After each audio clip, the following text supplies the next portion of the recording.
nibyo reka mbasuze kandi mbifurize kugubwa neza mbahe ikaze uyu munsi wa none tariki 29 z'ukwezi kwa mbere cyangwa se Mutarama umwaka w'ibihumbi 2026 tugarutse muri studio tujye kurebera hamwe amwe mu makuru agezweho kugeza kuri ubu ngubu. Ni hirya no hino mu bice bigiye bitandukanye ni imirwano ikomeje kugenda yumvikana, ariko kandi nanone si imirwano gusa tuza kugarukaho, turaza kureba hano mu bindi bice uko umutekano uhagaze, amerekezo y'intambara, ibiganiro bya politike, ingamba zigenda zifatwa ndetse na bamwe mu bategetsi ba guverinoma bagenda bavugwaho amakuru agiye atandukanye. Ibi byose turaza kugenda tubigarukaho, ariko tunabihuza n'amakuru ari kuvuga ku mirongo y'imbere ku rugamba. Masisi harumvikana imirwano Poezelo, aka gace kamaze kwigarurirwa na Wazalendo ndetse n'igisirikare cya leta ya Kongo FARDC gufatanya n'ingabo z'u Burundi. Turaza kureba rero n'andi makuru agiye atandukanye akomeje kugenda tugeraho. Icyo usabwa gusa ni ukomeza gukanda subscribe cyangwa se s'abone, ari nako mbanza gusuhuza abantu bari mu gihugu cy'u Burundi, abantu bari mu Rwanda, Repubulika Iharanira Demokarasi ya Kongo, Uganda ndetse n'ahandi hirya no hino ku isi mwese mudukurikirana. Nago na kwanzika cyangwa se ni matatu n'abasuhuje. Hanyuma abantu mwamaze gukanda subscribe, bravo. Abatarabikora nicyo gihe nako kanya, mu gihe kandi munyarukira mu groupe yacu Songa Mbere munyuze muri comment kuri link twaguterekeyemo. Ibitekerezo byawe, inyunganizi ni by'agaciro gakomeye cyane, kandi mu by'ukuri nkubwira ko dukomeza kugenda tubibona kandi tubinyuzamo amaso. Ubu ubutegetsi bwa Repubulika Iharanira Demokarasi ya Kongo buragaragaza ko butazigera buhagarika intambara yo kubohora iki gihugu, by'umwihariko mu bice byigaruriwe n'inyeshyamba z'umutwe wa 23. African News yatangaje ko ubutegetsi bwa leta ya Repubulika Iharanira Demokarasi ya Kongo kuwa 28 Mutarama ku munsi w'ejo byari kwa gatatu bemeje amakuru avuga ko kuva Bunagana kugera Uvira leta yemeje gukomeza urugamba kugeza umwanzi avuyemo. Ibi byose bikuwe mu isesengura ryimbitse by'ibyagiye hanze ku itariki 28 Mutarama, yongeye kwemeza nta gushidikanya ko ubutegetsi bwa M23 bwagiye bwigarurira ibice bigiye bitandukanye bw'izi nyeshyamba bugomba gukurwamo nta gushidikanya. Mu makuru ari kurushaho kugenda amenyekana avuga ko amakuru yatangajwe mu by'ukuri kwa gatatu tariki 28 Mutarama yibanze cyane ku muhango wo kwibuka ngo uko inyeshyamba zageze mu mujyi wa Goma, ndetse kuri ubu ngubu bivuga ko umujyi wa Goma umaze igihe kigera ku mwaka ufitiwe n'izi nyeshyamba, ariko kandi ubutegetsi bwa Kinshasa bwo bukaba buvuga ko harimo kumvikanamo ibinyoma mu biri gutangazwa n'izi nyeshyamba. Nyuma y'umwaka umwe gusa Goma bigaragara ko ni harekaga mu bijyanye n'imibereho, itangazamakuru ryaranizwe, bivuga ko ngo itangazamakuru ryimwe uburenganzira bwaryo, ndetse hari n'ibindi byagiye bihinduka cyane, bityo ngo hakeneye imbaraga zo kugarura ndetse no kubora aka gace mu kugarura mu mahoro. Ikinyamakuru African News cyanditse ku muhango wo kwibuka ngo wabereye ku ishuri rikuru ry'ubugeni Academic de Beaux-Arts i Kinshasa. Minisitiri w'Intebe Judith Suminwa ari kumwe n'abaminisitiri w'ubukungu, ubutabera n'ubucuruzi mpuzamahanga bashimangiye ko amahoro arambye adashoboka hatabayeho ubutabera ku bahohotewe ndetse n'intambara. Ikindi kinyamakuru nacyo kivuga ko mu gihe kiziza umwaka umwe mu by'ukuri ku banyekongo cyagarutse ku gitekerezo, nuvuga ngo hari bamwe mu banyekongo bazize kwinjira kwa M23 mu mujyi wa Goma. Ubu aba nabo ku ruhande rwa guverinoma bakomeje kugenda bibukwa, ari nako ubutegetsi bwa leta buvuga ko bwiteguye gushyira igitutu gikomeye cyane cya gisirikare ku rugamba mu gutegura uburyo bwo gusubiza inyuma M23, yaba binyuze mu biganiro ndetse n'ibindi.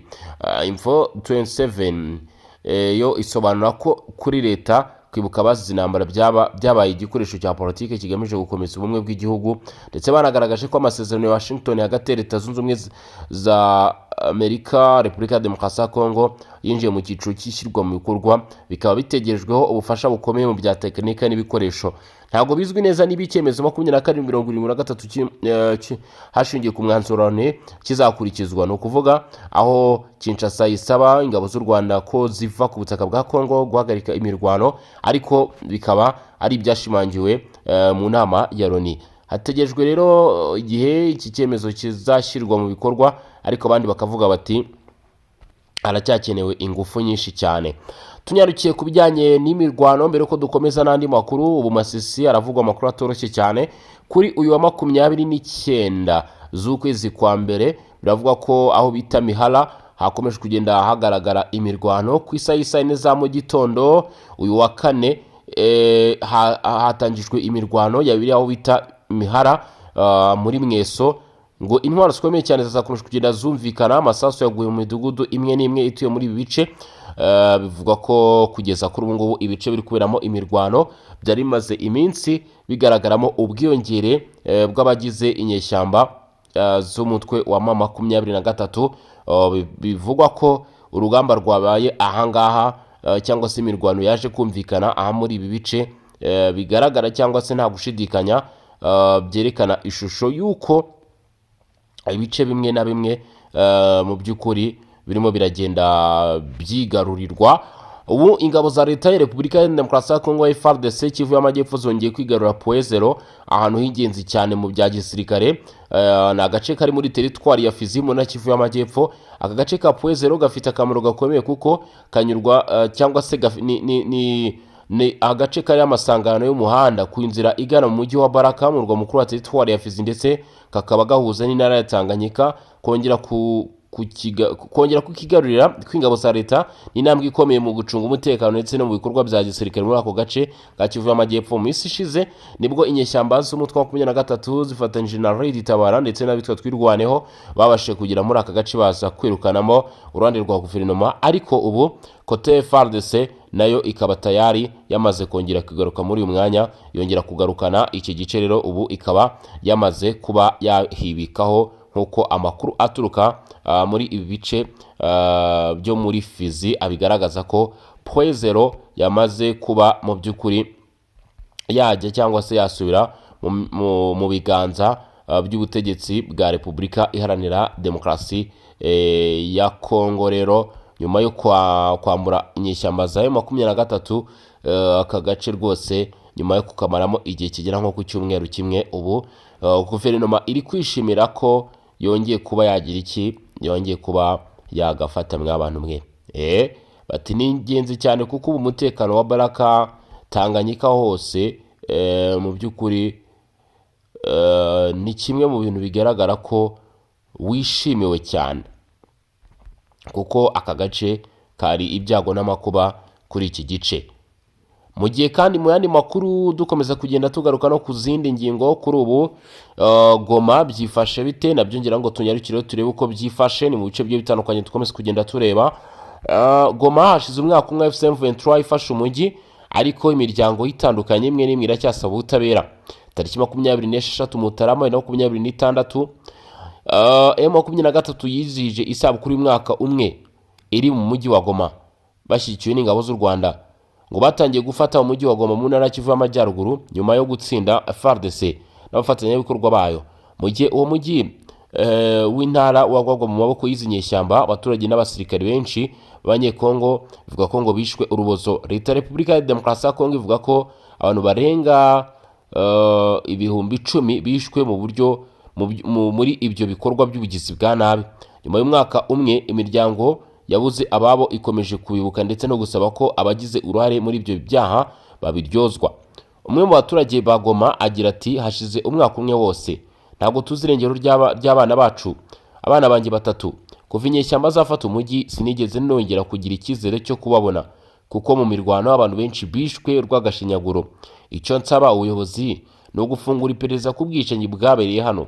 Igoma ndasaba kandi ubutabera, haba bw'igihugu cyangwa mpuzamahanga, guhana ababigizemo uruhare ndetse no guha imiryango y'ababuze ababo indishyi zibakwiye.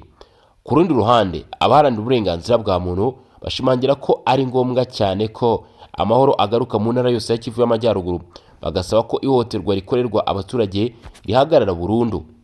Umwe muri bo wasabye kutavuga izina rye kubw'impamvu z'umutekano we yagize ati, nyuma y'umwaka umwe haracyumvikana ibibazo by'iterabwoba, haracyumvikana ibibazo by'icarubozo ndetse n'abantu baburirwa irengero. Goma ibikorwa abaturage b'abasivile, ibikorwa bikorwa n'inyeshyamba. Niyo mpamvu dusaba ihagarikwa ry'intambara n'umuco wo kudahana abagize ibyaha. Guverinoma ikabishyiraho akadomo. Umutekano uracyari mubi cyane haba mu mujyi wa Goma ndetse no mu bindi bice byose bigenzurwa na M23. Amahoro aracyari kure kugerwaho bitewe n'imirwano ikomeye kandi hagati y'impande zihanganye, bigashyira abaturage mu bibazo bikomeye by'ubutabazi ndetse n'imibereho. Ubu amakuru agaragaza ko ari bikiri ikibazo muri Kivu y'Amajyaruguru. Amakuru agaragaza ko ibintu birimo biragenda birushaho gukara ndetse no gukarata. Umwaka umwe n'ubundi umutwe w'inyeshyamba wa M23 ufashwa mu bya gisirikare umaze umwaka wose ugenzura umujyi wa Goma. Ibi byabaye kuva ku itariki 26 Mutarama 2025 nyuma yo gushyiraho ubuyobozi bwawo budasanzwe muri uwo mujyi. Izo nyeshyamba zagize uruhare mu gusahura umutungo wa leta nk'uko bivugwa, kwambura abaturage ibyabo ku giti cyabo ndetse no gutoteza urubyiruko binyuze mu kubatera ubwoba ndetse no kubinjiza ku ngufu mu mutwe wazo w'intambara. Kuwa mbere tariki 26 Mutarama, umunsi Goma yafashwe nyuma y'imirwano ikomeye yabereye mu majyaruguru y'umujyi, cyane cyane mu turere twa Nyiragongo ndetse na Masisi. Urubyiruko rwo muri Goma rwatangaje itangazamakuru ko rukomeje kubaho mu bwoba bukabije, aho bavuga ko nubwo hari abatarafatwa bagikomeje guhigwa, gufatwa ku ngufu ndetse no kuburirwa irengero. Abenshi ngo bajyanwa gushyirwa muri uyu mutwe kugira ngo bazawurwanire. Umwe mu rubyiruko rwo mu mujyi wa Goma yagize ati, nta na rimwe baramfata ariko mbaho mfite ubwoba kuko inshuti zanjye zimwe na zimwe zarafashwe n'inyeshyamba kandi kugeza ubu ntituramenya aho ziri. Iyo bakoze isaka mu baturanyi badushinja kuba turi wazalendo cyangwa abasirikare ba FARDC, nyamara naho muri n'iyo mitwe. Abandi bo bavuga ko icyizere cyabo bagishyize ku bushake bwa Perezida wa Repubulika Iharanira Demokarasi ya Kongo Felix Tshisekedi kugira ngo yirukane inyeshyamba za M23 muri Goma, kuko ihohoterwa, ubwicanyi n'ishimutwa byakomeje kongera kuva izo nyeshyamba zajya muri uwo mujyi. Umushoferi wa moto yagize ati, hari abavuga ko igoma hari umutekano ariko babivuga babitewe n'ubwoba. Njyewe ubwanjye maze gufatwa inshuro zirenga 5 mu rugo rwanjye, niyemeje kwimukira mu yindi quartier kuko ninya kwicwa cyangwa gufatirwa kujyanwa ku ngufu mu nyeshyamba. Icyifuzo cyanjye ni uko Perezida Tshisekedi yadusubiza amahoro, Goma ikavanwamo izi nyeshyamba. Ati, birakwiye kwibutsa ko umwaka umwe umaze igoma ifashwe na M23 ifashwa iterabwoba, ifatwa rikorwa mu buryo bunyuranyije n'amategeko, ihohoterwa n'ishimutwa bikomeje gutuma ibihumbi by'urubyiruko rufite imyaka ruhunga uyu mujyi rukajya gushakira umutekano mu duce tugenzurwa na leta cyangwa leta ya Kongo, cyangwa bagahungira ahandi. Ngo ibi ntabwo ari cyo cyerekezo bifuza nk'abatuye Repubulika ya Demokarasi ya Kongo, ahubwo icyerekezo bari bakeneye nuko ibibazo byashyirwaho akadomo. Mu makuru yandi dukomeza kugenda tureba nuko situation ihagaze muri imwe mu myanya igiye itandukanye. Ubu ngubu amakuru aravuga ko hashize mwaka n'ubundi izi nyeshyamba zigeze muri bice.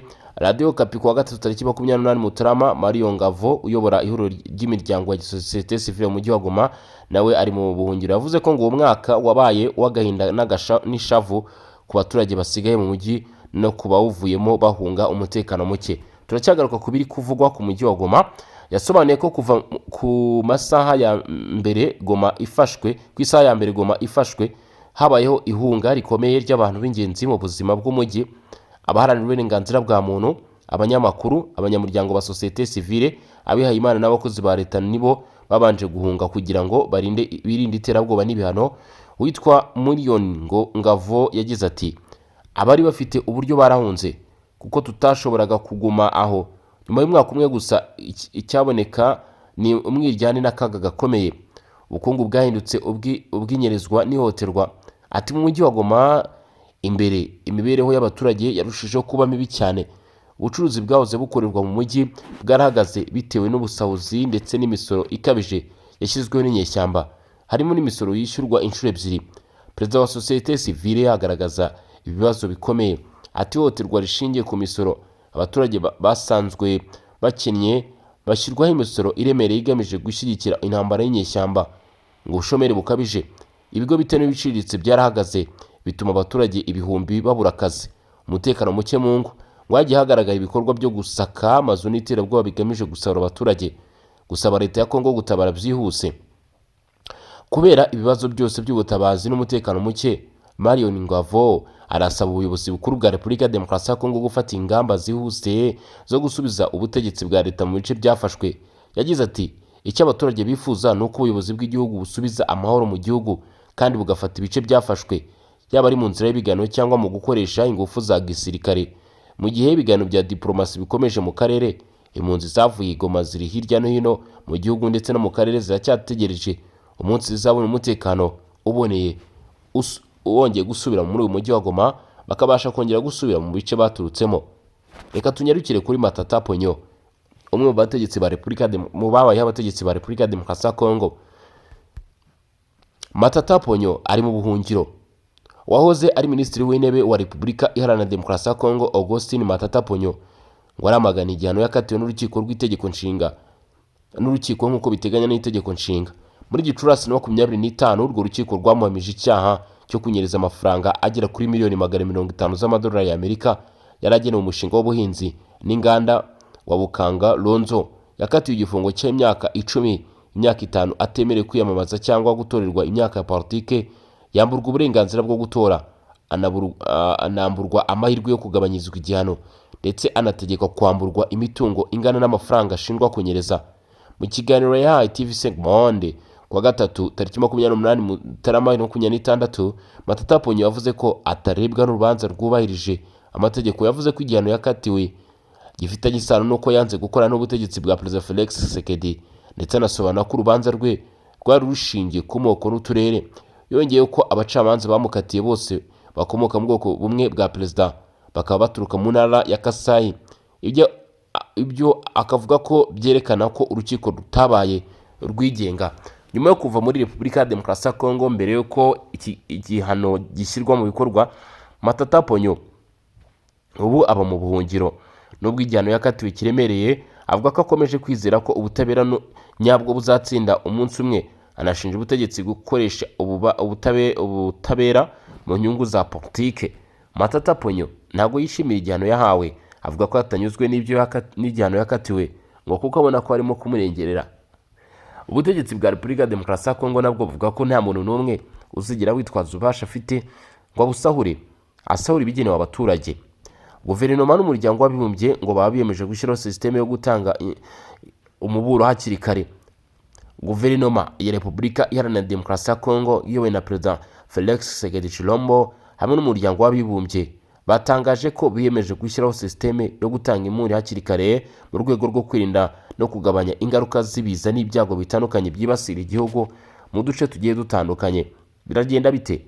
Ni muri urwo rwego kuva kuwa gatatu tariki 28 Mutarama i Kinshasa hatangiye amahugurwa n'inama y'iminsi 2 igamije gusoza ndetse no kunononsora uwo mushinga uhuriwemo n'umuryango w'abibumbye ndetse na Repubulika Iharanira Demokarasi ya Kongo. Mu ijambo ryafunguye iyo nama, Minisitiri w'Intebe wa Repubulika Iharanira Demokarasi ya Kongo Madamu Judith Suminwa yagaragaje icyifuzo cye cyo kubona iyo nama ivuyemo igikoresho gifatika kandi gishobora guhita gikoreshwa, no kuvuga igisubizo cya nyacyo ku bijyanye n'iki kibazo.